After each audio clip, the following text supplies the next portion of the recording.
Hey, we're moving into spring break and it's project time. So I've got a fun tool to play with. If you've got that creative itch or got a project you need to check off the box, I want you to check out MakeByMe. It is a CAD software that runs in the web that's free for you to use to design building plans and get a cut sheet and instructions and a shopping list for your project. So for me, we just broke out the Legos and I'm tired of stepping on them and fishing them out of the vacuum cleaner.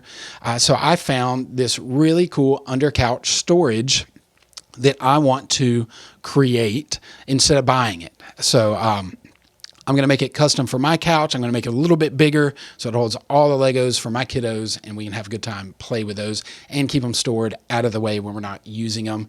So I'm going to go ahead and head over to MakeByMe. And we're going to go ahead and start from scratch. We're going to use this table as our inspiration. So to get started, let's start with a box. I think that'll be the easiest thing for us to do. Let's have one with a bottom in it, and I need it to lay down on the ground like that. Let's make it about 5 inches deep.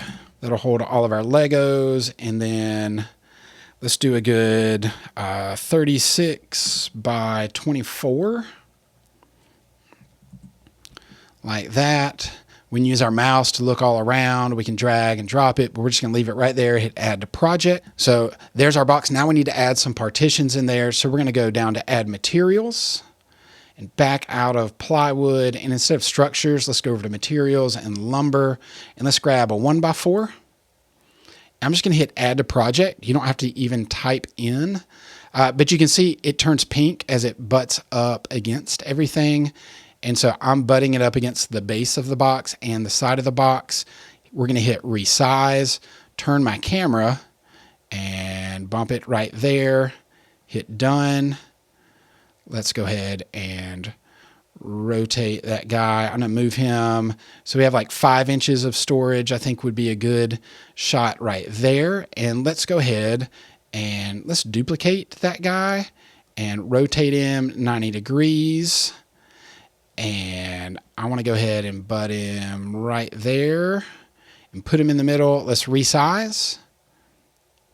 And now I've got my 2 storage slots right there. There we go. And now we need a piece of plywood just to drop on top. So let's go to lumber materials and grab a piece of plywood.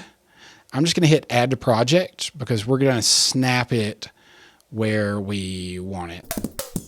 And just like that, I've got my Lego storage tray ready to go. And so you're like, hey, Chris, that's great, but I actually need to put Legos in it. So here's the cool part.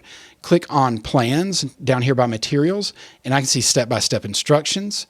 Here's my shopping list right next door at materials. So when I go to Home Depot, there's my shopping list. If you don't have a saw at home, here's your cut list for that shopping list. Your Home Depot, your Lowe's will cut all that for you. There's your cut diagram.